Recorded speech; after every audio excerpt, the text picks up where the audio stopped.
Have you ever spent hours and hours studying, maybe late into the night, and then the next day you take a test and you realize you can't remember anything?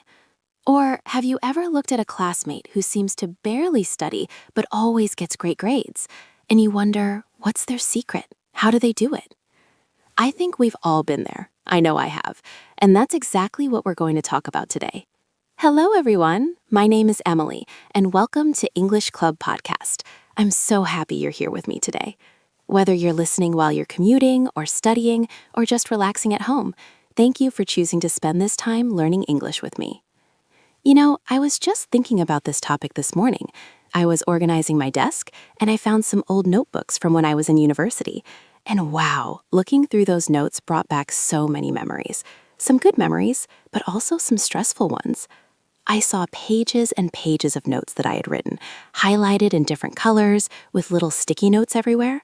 And I thought to myself, I spent so much time on this, but was I actually studying effectively? Or was I just busy? That question really stuck with me, because there's a big difference between being busy and being effective. You can spend 10 hours studying and learn very little, or you can spend 2 hours studying and learn a lot. It all depends on how you study, on your techniques, on your methods. And that's what inspired today's episode. Today, we're going to talk all about study techniques. We're going to discuss different ways to learn, different methods that work for different people, and most importantly, we're going to learn how to talk about your study habits in English. This is such an important topic because almost everyone studies something. Maybe you're a student in school or university. Maybe you're learning English as a second language. Maybe you're studying for a professional certification. Maybe you're learning a new skill for your job. Whatever you're learning, having good study techniques makes everything easier and more effective. And being able to talk about how you study in English, that's a really useful skill. You might need to explain your study methods to a teacher. You might want to share tips with classmates. You might need to discuss your learning style in an interview or at work. So today, we're going to learn the vocabulary, the phrases, and the natural ways to talk about studying in English. Okay, so before we dive in, if you're enjoying this podcast, please like and subscribe to our channel for more English learning podcasts. It really helps us create more content for you. And if you find this episode helpful, share it with your friends who are also learning English. We really appreciate your support. All right, let's get started. Let me begin by sharing a story with you. When I was in high school, I had this friend. Let's call her Sarah. Sarah and I were in the same classes. We had the same teachers, the same textbooks, the same homework. But there was one big difference. Sarah always seemed relaxed and confident, while I was always stressed and worried about grades. I would study for hours every night. I would read my textbook over and over. I would write out notes again and again. I would stay up late reviewing everything. I thought I was being a good student because I was putting in so much time. Sarah, on the other hand, didn't seem to study nearly as much. I would see her hanging out with friends, playing sports, watching movies. And yet, when test day came, she would get better grades than me. I was so confused, and honestly, I was a little bit jealous. One day, I finally asked her. I said, "Sarah, how do you do it? You study so much less than me, but you understand everything better. What's your secret?" And you know what she told me? She said, "Emily, it's not about how much time you spend studying. It's about how you study. You need to study smarter, not harder." That phrase, study smarter, not harder, really changed my perspective. I realized that I had been using ineffective study techniques. I was spending lots of time, yes, but I wasn't actually learning efficiently. So Sarah started teaching me some of her techniques, and my studying improved so much. My grades got better, but more importantly, I felt less stressed. I actually started enjoying learning instead of just feeling overwhelmed by it. That experience taught me something really important. Study techniques matter. The methods you use can make a huge difference in how well you learn and how much you enjoy the process. So let's talk about vocabulary first. When we discuss studying and learning, there are some key words and phrases you need to know. Let me teach you the most important ones. First, we have the word technique. A technique is a specific way of doing something, a method or strategy. For example, I use a special technique to memorize vocabulary words. Your study technique is your approach to studying. We also use the word method. Method and technique are very similar. A method is a systematic way of doing something. For example, what method do you use to prepare for exams? Another important word is strategy. A strategy is a plan or approach designed to achieve a goal. For example, my strategy for learning English is to practice speaking every day. We use the phrase learning style to describe how someone learns best. Some people are visual learners. They learn best by seeing things. Some people are auditory learners. They learn best by hearing things. Some people are kinesthetic learners. They learn best by doing things and moving. For example, I'm a visual learner, so I like to use diagrams and charts when I study. We also talk about study habits. Habits are things you do regularly, often without thinking about them. Your study habits are your regular practices around studying. For example, good study habits include reviewing notes regularly and taking breaks. Another useful term is retention. Retention means keeping information in your memory. For example, this technique helps improve retention of new vocabulary. We use the word comprehension to talk about understanding. Comprehension is your ability to understand what you read or hear. For example, I practice reading comprehension by reading English articles every day. The phrase active learning is important. Active learning means you're engaged and participating, not just passively receiving information. For example, active learning techniques include asking questions and practicing what you've learned. We also say passive learning for the opposite. Passive learning is when you're just receiving information without really engaging with it. For example, just listening to a lecture without taking notes is passive learning. Another key term is memorization. Memorization means learning something so you can remember it. For example, I use flashcards for memorization of new words. We use the word review to talk about looking at material again to reinforce learning. For example, I review my notes every weekend. The phrase time management is crucial. Time management means organizing your time effectively. For example, good time management helps you balance studying with other activities. We also talk about focus and concentration. Focus means directing your attention to something. Concentration is similar. It's your ability to focus for a period of time. For example, I have better concentration in the morning, so I study difficult subjects then. Let me give you some example sentences using this vocabulary. My study technique involves reading the material, making notes, and then teaching it to someone else. Everyone has a different learning style, so you need to find what works best for you. I'm trying to develop better study habits this semester. Active learning helps with retention much more than passive learning. I use several memorization techniques for vocabulary, including flashcards and spaced repetition. Time management is one of my biggest challenges when studying. I need complete silence to maintain my concentration while studying.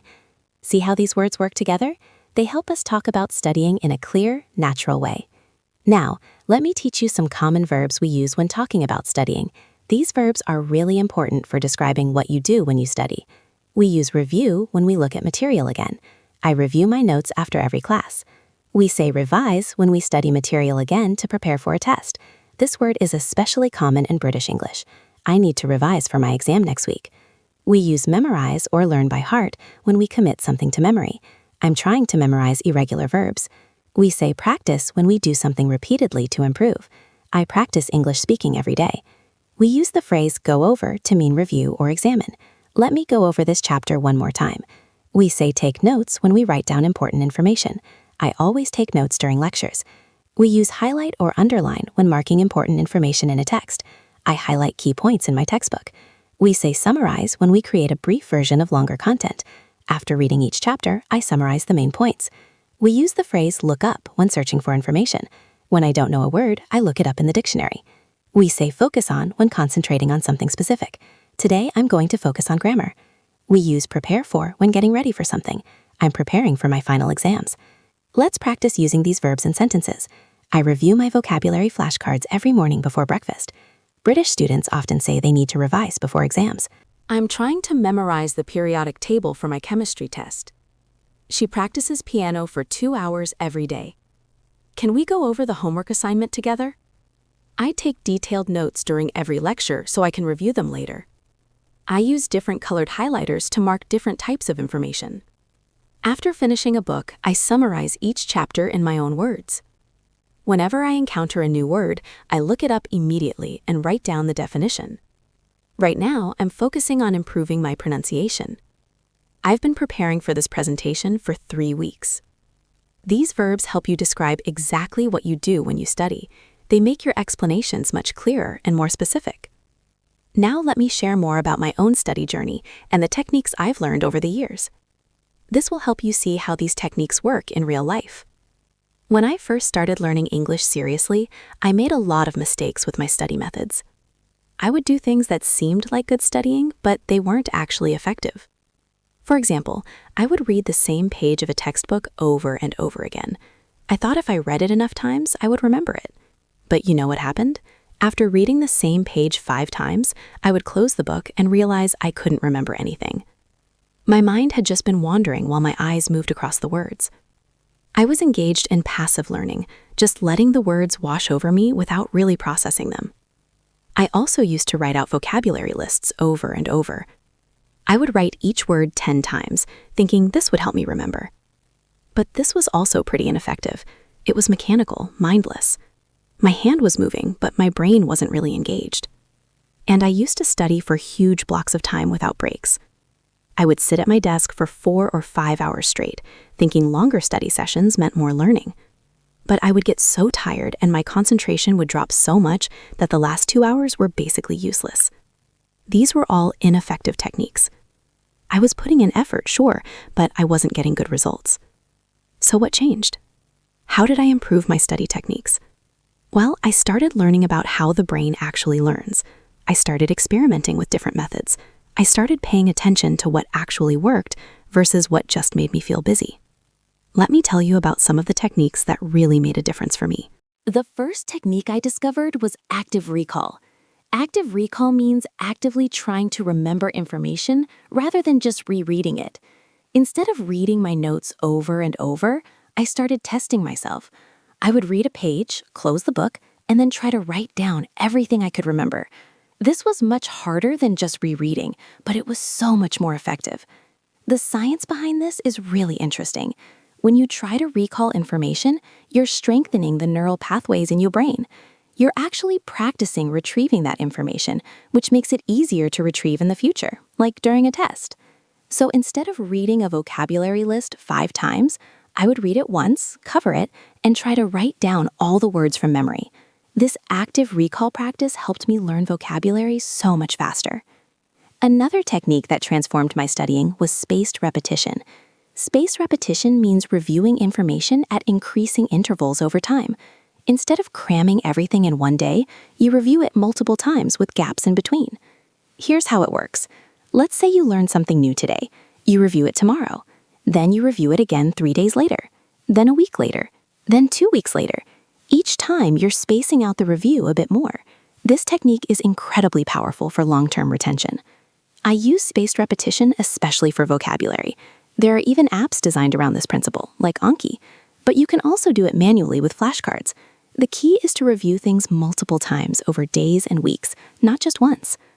When I started using spaced repetition, I noticed I could remember vocabulary much longer. Before, I would learn words for a test and forget them a week later. Now I was building long-term memory. Another game-changing technique for me was the Pomodoro technique. This is a time management method where you work in focused blocks of time with short breaks in between. The traditional Pomodoro is 25 minutes of focused work followed by a 5-minute break.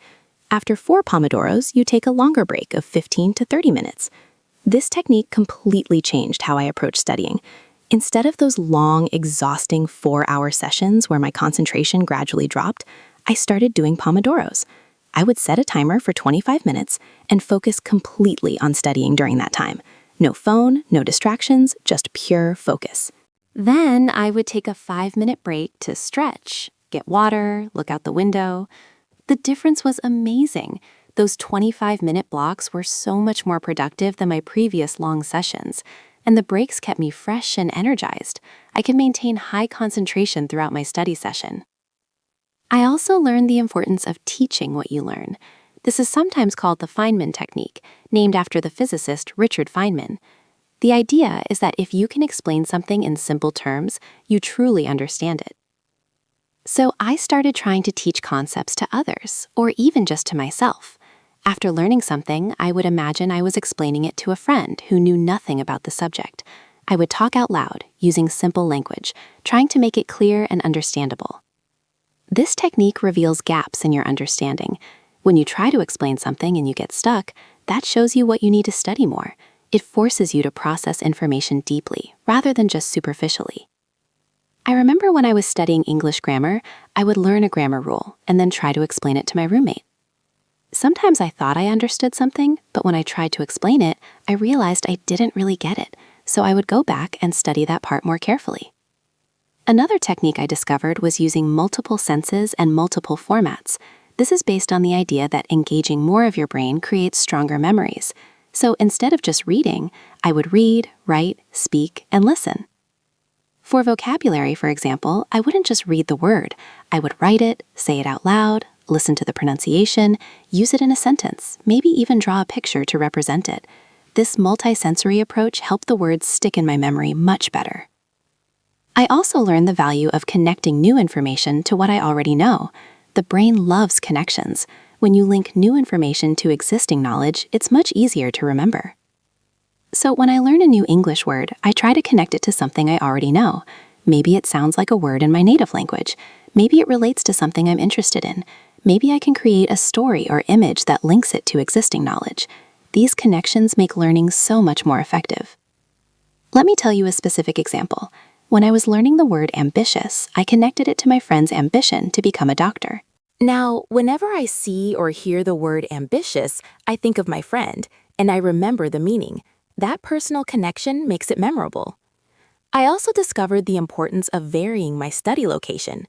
There's interesting research showing that studying the same material in different locations can improve retention. The theory is that your brain encodes information along with environmental cues. When you study in multiple locations, you create multiple retrieval cues. So instead of always studying at the same desk, I started varying my location. Sometimes I studied at my desk, sometimes in a coffee shop, sometimes in the library, sometimes in the park. This made studying less boring, and it actually seemed to help my memory too. Another crucial technique I learned was the importance of sleep. This isn't really a study technique, but it's absolutely essential for learning. Your brain consolidates memories during sleep. When you get good sleep after studying, your brain processes and stores that information. I used to stay up late cramming for exams, sacrificing sleep to study more, but I learned this is counterproductive. You're better off studying less and sleeping more. Now I always make sure to get at least 7 to 8 hours of sleep, especially before important tests. I also learned about the spacing effect and why cramming doesn't work well. Cramming means studying a lot of material in a short time, usually right before a test. Most students have done this. You have an exam tomorrow, so you stay up all night trying to learn everything at once. The problem with cramming is that it might help you pass the test, but you won't remember the information long term. It goes into your short-term memory, but doesn't make it to long-term memory.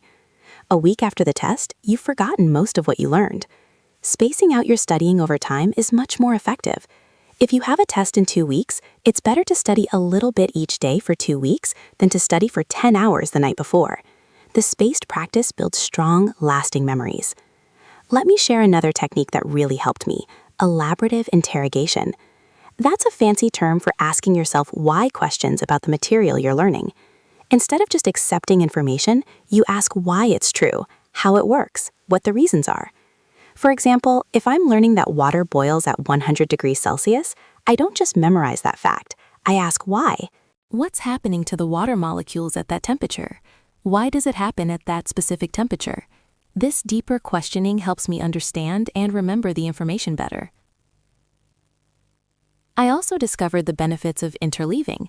Interleaving means mixing up different topics or types of problems in a study session, rather than focusing on just one thing. This is counterintuitive because it feels harder, but research shows it's more effective. For example, if you're studying math, instead of doing 30 problems of the same type, you mix different types of problems together. If you're studying language, instead of spending an hour on grammar and then an hour on vocabulary, you alternate between them. Interleaving makes studying feel more difficult because you're constantly switching, but it actually improves long-term learning and your ability to apply knowledge in different contexts. Now, let me talk about some specific techniques for different aspects of studying. For reading comprehension, I learned several helpful techniques. First, I started previewing texts before reading them. I would look at the title, headings, pictures, and maybe the first and last paragraphs to get an overview. This gives your brain a framework to organize the information as you read. Second, I started asking questions before and during reading. Before reading, I ask what I think the text will be about. During reading, I ask questions about what I'm reading and try to answer them. This active engagement makes comprehension so much better. Third, I learned to annotate as I read.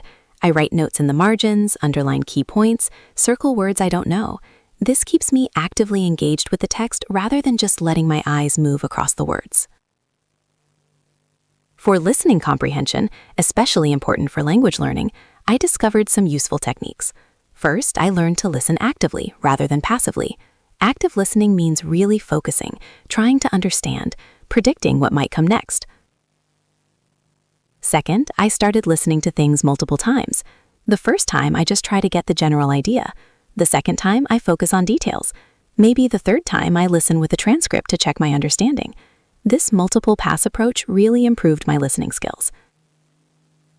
Third, I started listening to a variety of materials at different speeds and with different accents. This prepared me for real-world listening situations where you can't control the speed or accent. For writing, I learned the importance of outlining before writing. Instead of just starting to write and hoping it works out, I now make an outline first. I organize my thoughts, decide on my main points, plan the structure. This makes the actual writing so much easier and more coherent. I also learned the value of revising and editing. Your first draft doesn't have to be perfect. In fact, it won't be perfect. The key is to write first, then revise later. I separate the creative process of writing from the critical process of editing. For speaking practice, especially for language learning, I discovered that regular practice is more important than long, occasional sessions. 15 minutes of speaking practice every day is better than 2 hours once a week. Consistency builds fluency. I also learned to practice speaking even when alone. I would narrate my activities in English, have conversations with myself, practice presentations out loud. This felt silly at first, but it really helped. Now, let me talk about note-taking techniques, because this is such an important study skill. I used to just write down everything the teacher said, trying to capture every word. But I learned this isn't effective. You're so focused on writing that you're not really processing the information. I learned several better note-taking methods. One is the Cornell method. You divide your paper into 3 sections: a narrow left column for cues and questions, a wide right column for notes during the lecture, and a bottom section for a summary. During the lecture, you take notes in the main section. After the lecture, you add questions or keywords in the left column and write a brief summary at the bottom. This method is great because it builds in review and active recall. When you study later, you can cover the right side and try to answer the questions on the left. Another method I use is mind mapping. Instead of linear notes, you create a visual diagram with the main topic in the center and branches for subtopics and details. This works really well for visual learners and for seeing how concepts connect. I also learned the importance of reviewing and rewriting notes soon after class. Don't just take notes and never look at them again. Within 24 hours of class, I review my notes, clarify anything unclear, reorganize if needed, and add any additional thoughts. This review session really helps cement the information in my memory. Let me share something about group study versus individual study. For a long time, I only studied alone. I thought group study would be distracting and inefficient. But I eventually tried it, and I discovered both approaches have value. Individual study is great for focused learning, for working at your own pace, for avoiding distractions. It's essential for deep concentration work. But group study has unique benefits too. You can teach each other, which reinforces your own understanding. You can get different perspectives on difficult concepts. You can stay motivated together. You can quiz each other and practice explaining things. I found the best approach is a combination. Do individual study for initial learning and deep focus, then do group study for review, discussion, and testing each other. The combination is more effective than either alone. Now, let me address a really important topic: dealing with motivation and procrastination. Even with great study techniques, you need motivation to actually sit down and study. And procrastination is something almost every student struggles with. I've certainly struggled with procrastination. I would have homework to do or studying to complete, but I would find myself doing anything else. cleaning my room, checking social media, watching videos, anything to avoid studying. I learned several strategies to combat procrastination. First, I started using the 2-minute rule. If a task takes less than 2 minutes, do it immediately. This prevents small tasks from piling up and becoming overwhelming. For bigger tasks, I started using the principle of just getting started. Often, the hardest part is beginning, so I tell myself I'll just study for 5 minutes. Usually, once I start, I continue for much longer. But even if I only do 5 minutes, that's better than nothing. I also learned to identify and address the root causes of my procrastination. Sometimes I was procrastinating because the task seemed overwhelming. Solution: break it into smaller, manageable pieces. Sometimes I was procrastinating because I didn't understand something. Solution: ask for help or find additional resources. Sometimes I was procrastinating because I was tired or hungry. Solution: take care of basic needs first. Another helpful strategy was removing temptations. I would put my phone in another room while studying. I would use website blockers to prevent access to distracting sites. I would study in the library instead of my room, where my bed was tempting me. I also learned the power of accountability. I would tell a friend my study goals for the day. Just knowing someone else knew what I was supposed to be doing made me more likely to actually do it. And I learned to reward myself for completing study tasks. After finishing a difficult study session, I would do something I enjoy. Watch an episode of a show, have a treat, call a friend. These small rewards made studying feel less like punishment. Let me talk about a crucial aspect of effective studying: understanding your own learning style and preferences. As I mentioned earlier, people learn differently. Some people are visual learners, some are auditory, some are kinesthetic. I discovered I'm primarily a visual learner. I learn best when I can see information presented visually. So I adapted my study techniques to match this. I create lots of diagrams, charts, and visual representations of information. I use colors to organize information. I watch videos rather than just listening to audio. But I also learned not to rely solely on my preferred style. There's value in engaging multiple senses and learning modalities. So while I focus on visual techniques, I also incorporate speaking, listening, and hands-on practice. You need to figure out what works for you. Maybe you remember things better when you hear them, so you should read your notes out loud or listen to recordings. Maybe you learn by doing, so you need hands-on practice and real-world application. Pay attention to how you learn best and adapt your techniques accordingly. I also learned about my personal rhythms and preferences. I'm a morning person. My concentration and energy are best in the morning, so I schedule my most difficult studying for morning hours. I save easier tasks for afternoon when my energy dips. Some people are night owls. They focus better in the evening or late at night. Neither is better, they're just different. Know yourself and schedule accordingly. I also discovered I need absolute quiet to study effectively. Some people can study with music or in noisy environments, but not me. So I seek out quiet spaces like libraries or empty classrooms. Understanding yourself, your preferences, your strengths and weaknesses, this self-knowledge is crucial for effective studying. Now let me share some techniques specifically for language learning, since many of you listening are learning English. For vocabulary learning, I've already mentioned flashcards and spaced repetition, but there are other techniques too. One is learning words in context rather than in isolation. Instead of just memorizing word equals definition, learn words in example sentences. This helps you understand how the word is actually used. Another technique is keeping a vocabulary journal. When you encounter a new word, write it down with the definition, an example sentence, and maybe a drawing or personal connection.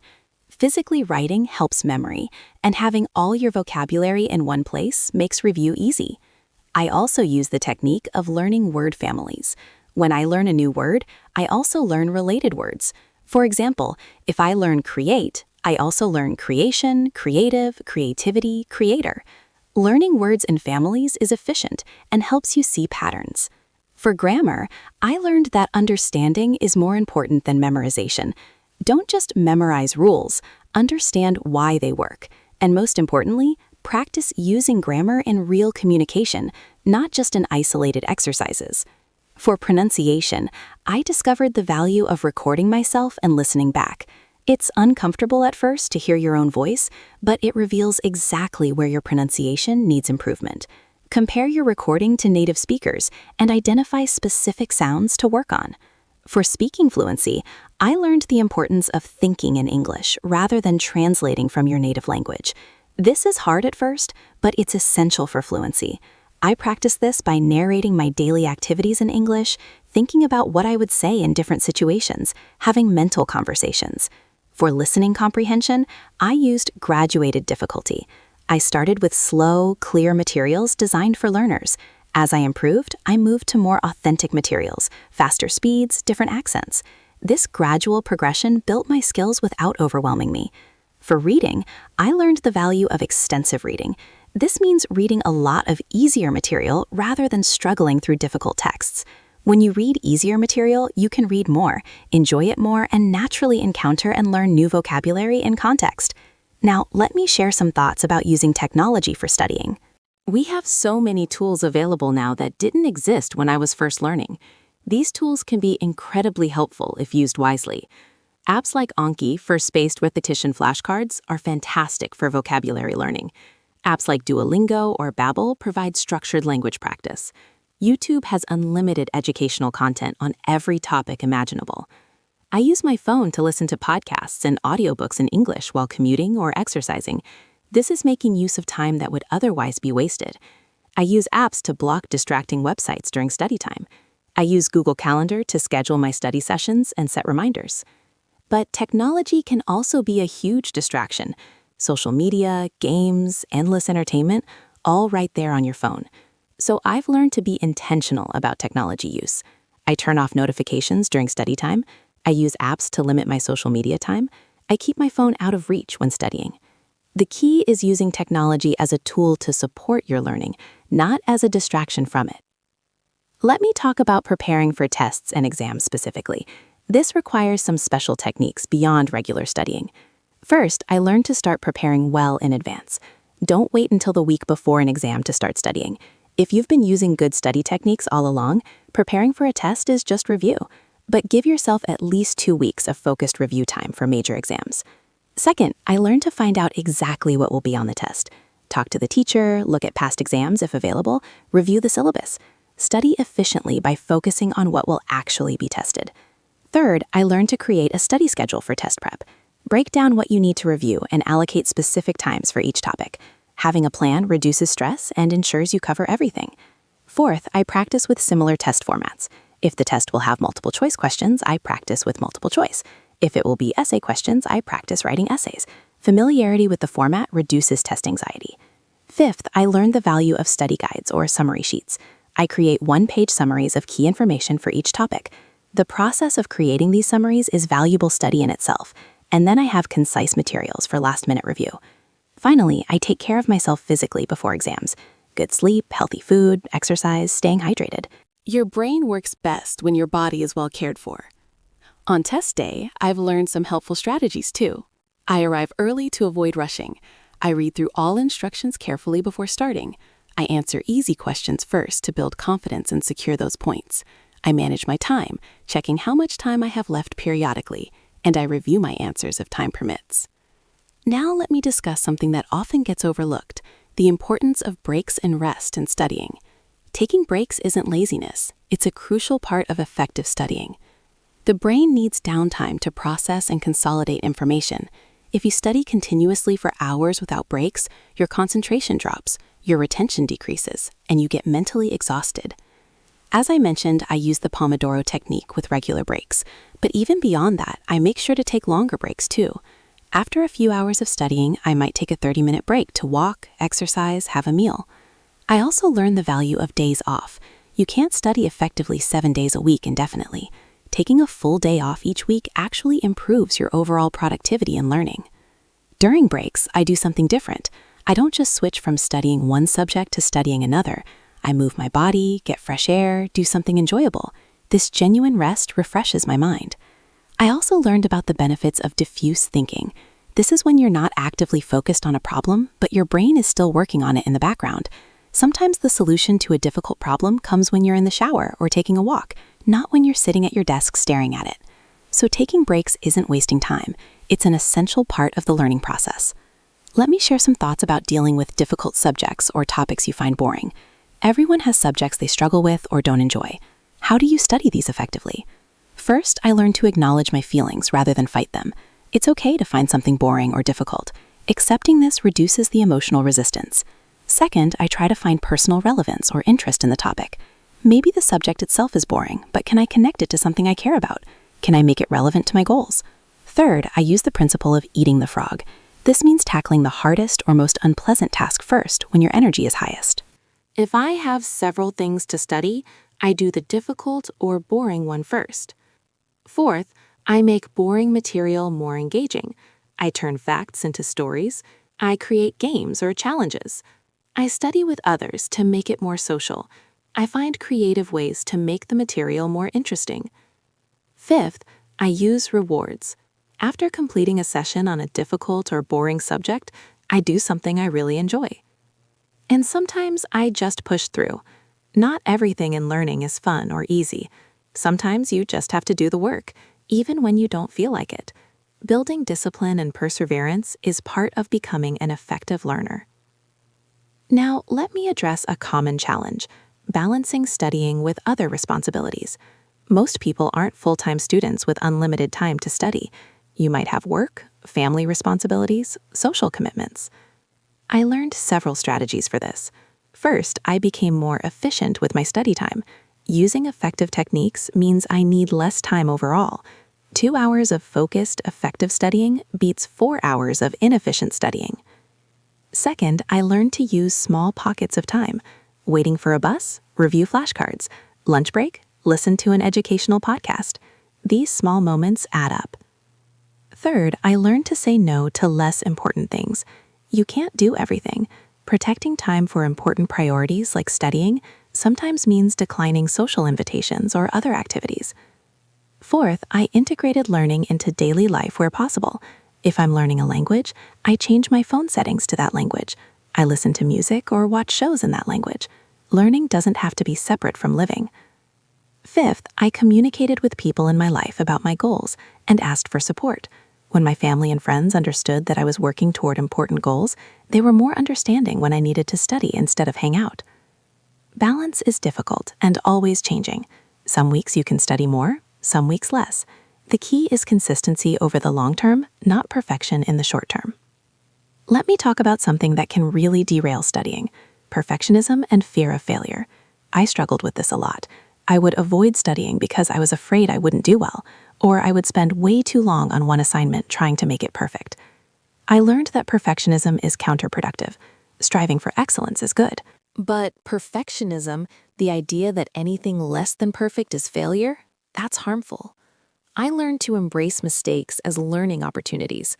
When I got something wrong, instead of feeling like a failure, I tried to see it as valuable feedback. Mistakes show me what I need to work on. I learned the concept of good enough. Not everything needs to be perfect. Sometimes done is better than perfect. This was hard for me, but it reduced my stress and increased my productivity. I also learned to separate my worth from my performance. A bad grade doesn't make me a bad person. It just means I need to study differently or try harder next time. Your academic performance doesn't define your value as a human being. These mindset shifts made studying less stressful and more effective for me. Now, let me share some wisdom about long-term learning versus short-term cramming. We've touched on this, but it's worth emphasizing. Our education system often encourages cramming. You have a test next week, so you cram information into your head, take the test, and then forget it all. You might get good grades this way, but you're not really learning. True learning is about building knowledge and skills that last. It's about understanding, not just memorization. It's about being able to apply what you've learned in new situations. This requires a different approach. It requires spacing out your learning over time. It requires connecting new information to what you already know. It requires practicing and applying what you learn. It requires reviewing and reinforcing over time. I've tried to shift from a test-focused mindset to a learning-focused mindset. My goal isn't just to pass tests. My goal is to actually understand and remember the material long term. This shift in mindset affects how I study. I don't cram anymore. I study consistently over time. I focus on understanding rather than just memorization. I seek to apply what I learn in real situations. And you know what? This approach actually leads to better grades too, as a side effect. But more importantly, it leads to real learning that stays with you. Let me share some final thoughts as we wrap up this long discussion about study techniques. First, there's no one perfect study technique that works for everyone. We're all different. What works amazingly for your friend might not work for you. You need to experiment, observe what works, and create your own personalized approach. Second, effective studying is a skill that can be learned and improved. You're not just born good or bad at studying. You can get better through practice and by learning better techniques. Third, studying effectively isn't just about academic success. The skills you develop, discipline, focus, time management, critical thinking, problem solving, these skills are valuable for life, not just for school. Fourth, be patient with yourself. Changing your study habits takes time. Don't expect to transform overnight. Make small improvements consistently, and over time, you'll see significant results. Fifth, remember why you're studying. Keep your goals and motivations in mind. When studying feels hard, remember what you're working toward. This bigger purpose can sustain you through difficult moments. Sixth, take care of yourself. Effective studying requires a healthy body and mind. Don't sacrifice sleep, nutrition, exercise, or mental health for studying. These things support your studying. They don't compete with it. And finally, enjoy the process of learning when you can. Yes, studying can be challenging and sometimes tedious, but learning new things, understanding concepts, developing skills, there's a real satisfaction in this. Try to find moments of curiosity, discovery, and joy in your studying. I want to emphasize one more time that the best study technique is active engagement. Whatever specific methods you use, the key is to be actively engaged with the material. Don't just passively read or listen. Question, think, connect, apply, teach, create. Active learning is effective learning. And remember, learning how to learn is one of the most valuable skills you can develop. In our rapidly changing world, the specific facts you learn in school might become outdated. But if you know how to learn effectively, you can learn anything you need throughout your life. You know, as I've been talking about all these study techniques, I realize that I'm still learning too. I'm still experimenting with new methods, still adjusting my approach, still sometimes procrastinating or struggling with motivation. Learning how to learn is a lifelong journey, not a destination. But I can say that learning about study techniques and applying them has made a huge difference in my life. I learn more effectively now. I enjoy learning more. I feel more confident in my ability to learn new things. And I hope that sharing what I've learned can help you on your own learning journey. I'd love to hear from you. What are your favorite study techniques? How do you like to learn? What methods work best for you? And what challenges do you face with studying? Leave a comment below and practice describing your study habits in English. I read all the comments, and I love hearing about your experiences. And please, like and subscribe to English Club for more English learning podcasts. Thank you so much for listening to this episode. I know it was a lot of information, but I hope you found it helpful and interesting. Remember, you're capable of learning anything you set your mind to. With the right techniques, consistent effort, and patience with yourself, you can achieve your learning goals. Whether you're learning English, studying for school, or pursuing any other knowledge or skill, you have what it takes.